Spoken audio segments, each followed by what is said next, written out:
Derecho Migratorio, Sabeth Cruz Contreras. Bienvenida, Sabeth.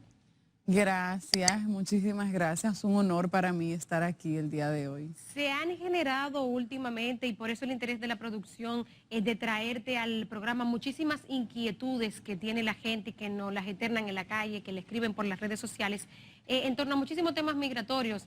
Gente que tiene sus procesos parados, que la pandemia parece, según lo que uno puede ver, ha hecho los procesos de petición de migración más largos.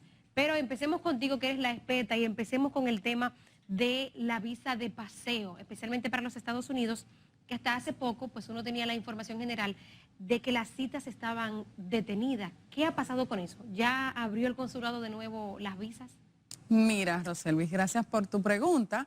Vamos a orientar así rápidamente a la gente. Realmente desde abril de este año, 2022, la embajada empezó a habilitar citas para este año. Sin embargo, al principio de abril, cuando ya ellos decidieron aperturar el proceso de manera definitiva, luego de 2 años completos de cierre total con respecto a las solicitudes de visas de turismo, se armó un caos por la cantidad de solicitantes tan magnífica, o sea, una cantidad muy vasta de solicitantes que han estado pendientes de cita.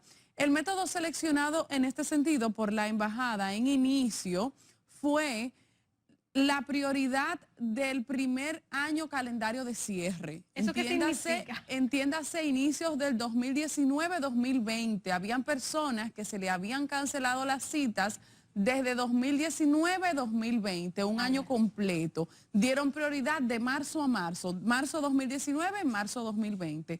A esas personas que ya habían pagado el impuesto, que ya habían iniciado el proceso y que en ocasión de la pandemia no pudieron acudir a sus citas, no perdieron su impuesto, sin embargo, aguardaron mucho tiempo, casi 2 años.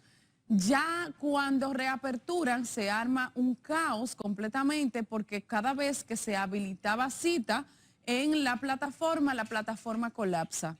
Me imagino la cantidad de personas intentando conseguir una fecha. Entonces, a la fecha actual no es que ha cambiado mucho esa realidad. Actualmente estamos prácticamente en esa misma circunstancia, toda vez que ellos anunciaron ya de forma oficial hace aproximadamente un mes que estarán habilitando citas un miércoles cada 15 días. Por ejemplo, el día de ayer que estábamos a 14. A 14. No, perdón, a 16. A 16, sí. Estábamos a 16, la embajada habilitó citas. Entonces el próximo miércoles no toca, pero el miércoles siguiente sí toca que habiliten citas. ¿Eso qué significa? Que la persona entra al portal ese día. Al portal ustraveldocs.com, donde usted realiza el perfil y consecuentemente el pago del impuesto consular, que son $160, y en esa plataforma usted puede monitorear la disponibilidad de citas. Entonces ahí tienen las personas que ingresar al portal en horas de la mañana específicamente. Yo conozco gente que está hasta de madrugada, ¿sabes? Ahí pendiente. Pero mira qué está pasando también, Roselvis, qué bueno que lo apuntas. Cuando tú entras muy frecuentemente al perfil, se te cierra, se te colapsa tu perfil, te dicen, mira, te estás acercando al número máximo de intentos en la plataforma. Entonces, cuando alcanzas ese tope, te bloquean tu usuario por un día completo, entiéndase, 72 horas. Por 72 horas la plataforma no te permite monitorear disponibilidad de citas. Entonces, también con esto hay que tener mucho cuidado, porque cuando pierdes la oportunidad, por ejemplo, el que perdió la oportunidad de programar las citas el día de ayer, ya tiene que acogerse a 15 días nuevos para poder intentar seleccionar una cita cerca. Sin embargo, hay muchas personas desesperadas. Yo les digo, bueno, si usted quiere, yo le selecciono cita para noviembre del 2023. Pero yo no le recomiendo eso, yo le recomiendo paciencia, que espere a que nosotros Así como ya le hemos programado citas a muchos otros clientes, le programemos una cita cerca para usted, pero tiene que tenerme paciencia. Porque también está la opción que en lugar de hacerlo el ciudadano directamente desde una computadora, digamos, acuda a un especialista, a una oficina para que le lleve el proceso. Sí, puede hacerlo. Las personas que saben hacerlo pueden llenar su formulario ellos mismos y pueden monitorear la plataforma ellos mismos, pero hay personas que no saben. Vamos a hablar de eso en un momentito, Sabet, porque la gente comete muchos errores en la información que suministra, lo que por lo Así menos en mi es. experiencia da el traste con que le nieguen la visa. Pero vamos para allá en un momentito. Entonces, si empezaron en abril pasado, digamos, con las Abril de personas este año. que quedaron pendientes de marzo a marzo del 19 al 20, Exacto. digamos, ¿en qué punto están ahora? ¿Ya se pasaron a las personas No, que... ya todas esas personas de ese año calendario fueron atendidas por la embajada. Ya en el mes de abril a mayo ya todos esos solicitantes pendientes habían sido debidamente atendidos. Entonces ya luego las personas, cada quien tenía que empezar a monitorear la plataforma ellos mismos, o sea, por su cuenta. La embajada no le asignó cita a nadie. Ellos mismos monitoreando la plataforma, tal y como te he indicado anteriormente, Claro. para poder seleccionar una cita para este año. Entonces, en este momento, digamos, ya esta semana, lo que queda de esta semana y la siguiente, no vale la pena que la persona entre a intentar agendar una cita, sino que le toca el miércoles dentro de 15 A veces la días. plataforma, así de manera esporádica, porque una persona canceló, da esa disponibilidad. O sea, que no le puedo decir a las personas que no lo intenten. Claro. Cada quien tiene que intentarlo. Yo por lo menos no me detengo, yo no me detengo. Ese es mi diario vivir. Yo siempre estoy ahí monitoreando disponibilidad de citas. Claro. Las personas se me desesperan, muchas personas no lo entienden. Dicen, mira, fulano le programó una cita a Perencejano y yo tengo tanto tiempo. Sí, exactamente. Pero realmente yo invito a todo el mundo a que sea diligente. Y ojo con esto, el que no inicia el proceso no puede seleccionar una cita. O sea, para tú poder tener la oportunidad de estar en la tómbola y conseguir una cita cercana, tienes que haber iniciado tu proceso. Ayer yo seleccioné cita para diciembre. ¿Qué significa iniciar el proceso? Llenar Iniciar el formulario. El proceso implica por lo menos crear tu perfil en ustraveldocs.com y efectuar el pago de los $160, porque si no efectúas el pago, la plataforma no te permite monitorear disponibilidad de citas. Hablemos ahora, saber de cuál es la diferencia entre la persona que accede al portal e intenta llenarlo ellos mismos a cuando uno acude a un profesional de derecho migratorio que, digamos, te asiste en esto. Realmente, Rosalvi, es muy buena tu pregunta, porque muchas personas nos tildan a nosotros de que queremos como inculcar ciertos niveles de miedos a los solicitantes, pero lo que pasa es que la experiencia y el diario vivir nos hace ya muy conocedores de los procesos y de las formas correctas y no correctas de completar los formularios. Por ejemplo, te voy a citar un ejemplo muy recurrente, errores recurrentes que se cometen al momento de llenar los formularios. Recientemente, en esta semana que pasó, fue una persona en mi oficina con unos formularios llenos de otro profesional que se dedica a esto, no que lo llenó esa misma persona. A mí me encanta revisar los formularios porque yo sé normalmente cuáles son los errores más comunes que acomete la gente al momento de llenarlo. Y le digo, ¿usted no se sabe la fecha de nacimiento de su mamá y su papá? Sí. Pues mire, la persona que le llenó el formulario le puso que no. Para que tú veas, son datos. ¿Qué pasa? Tú le dices, ¿usted recuerda la fecha de nacimiento de su papá? En un momento determinado puede ser que tú no lo recuerdes, pero es algo muy insensato. Claro.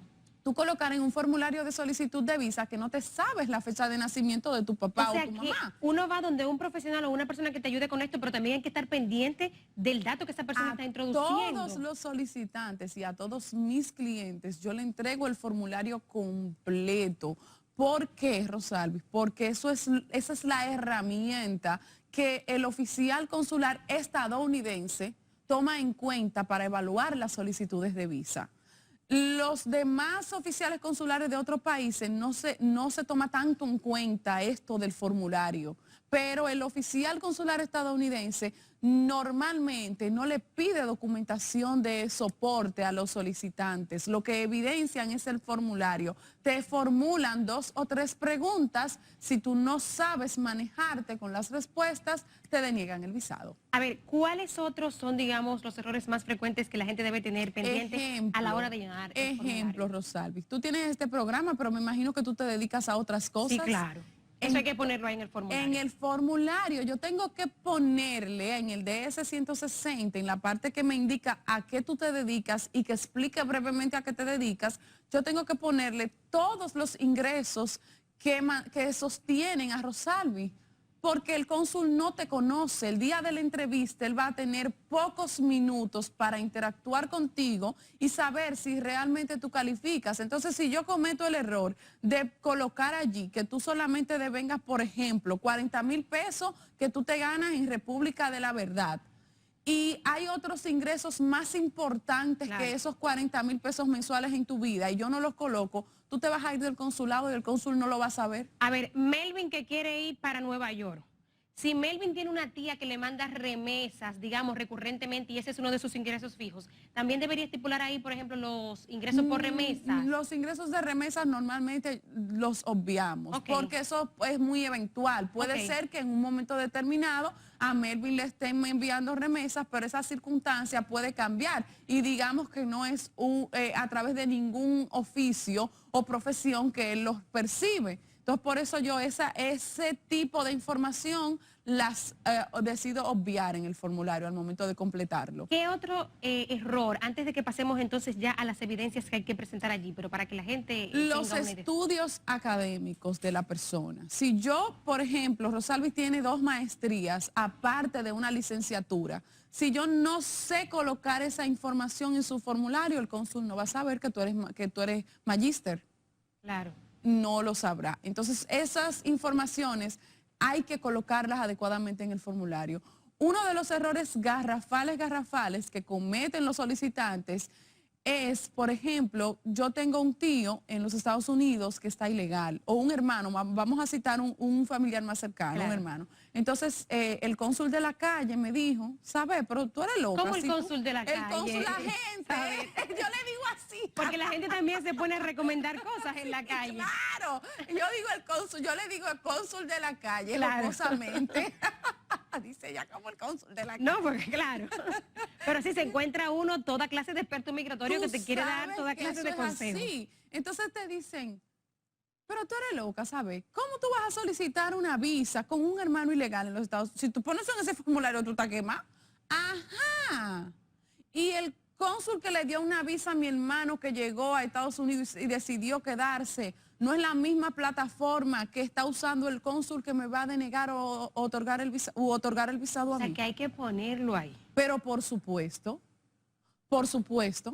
¿Y eso no pudiera representar un antecedente negativo para el solicitante? Tú me puedes creer si yo te digo que yo tengo precedentes positivos de solicitantes con familiares ilegales que lo he puesto en el formulario y le han otorgado visa. Vaya. Pues mira que sí. Ahora bien, tú tienes que saber cómo tú te vas a manejar delante de un cónsul que muy probablemente te va a decir a ti, ¿y cómo usted me garantiza que usted no se va a quedar ilegal igual que su hermano? Tú tienes que saber qué tú vas a decirle. ¿Y qué tipo de respuesta uno pudiera dar, por ejemplo, ante ese? La verdad, Rosalvi, le digo, pero oficial consular, yo soy una mujer profesional con un bufete de abogados, con tantos empleados que trabajan para mí, con maestría y con una carrera que he forjado aquí en República Dominicana. Lo último que yo haría en mi vida sería quedarme en Estados Unidos. ¿Sabes? Una pregunta. ¿Y hay que poner esa cara y este nivel de seguridad para convencer al oficial consular? Lo que pasa es que esa es Elizabeth Cruz, tú sabes. pero funciona. A ver, hablemos entonces de las evidencias que hay que presentar, porque tú señalabas que el oficial consular se basa más en los datos que están en el formulario, que a veces en el folder debajo del brazo que uno lleva, con cartas de banco, con matrícula de vehículo. ¿Cómo es eso? Sí, mira, sin Ningún solicitante va a entrar a la embajada sin la hoja de confirmación de cita, es lo primero, que es la hoja que confirma que esa persona pagó su impuesto de los $160. Sin la hoja que confirma que llenó el formulario de ese 160. Ojo con esto. Porque hay gente que lo deja el día de la cita, que llega al consulado sin esta hoja de confirmación. Pues mira que sí, que lo ha dejado. Y yo, mira, una vez me enfrenté con una cliente que ella decía que yo no le di ese documento. Vaya. Después de eso, yo a todos mis clientes, porque yo se lo di el documento, porque es algo que se cae de la mata, como decimos en buen dominicano. Claro. ¿Cómo yo no le voy a dar una herramienta que yo sé que sin ella no va a ingresar al consulado? Claro. Entonces, a partir de ese momento, porque uno va aprendiendo con la misma gente, yo le digo a todos mis solicitantes, mire, sin esa hoja, sin esta y sin el pasaporte, usted va a perder la cita. A ver. Vamos a hacer una pausa ahí. Ya estamos en el punto en el que la persona pues está preparando sus documentos para irse al consulado el día de la cita. Ya sabemos lo que la persona no debe dejar: su pasaporte, su hoja de confirmación de la cita y la hoja del pago del impuesto. Del formulario, hoja de confirmación de formulario. Nos vamos a una pausa para el regreso decirle a la gente qué otra documentación tiene que llevar y qué no es importante. Excelente. No se despeguen, amigos.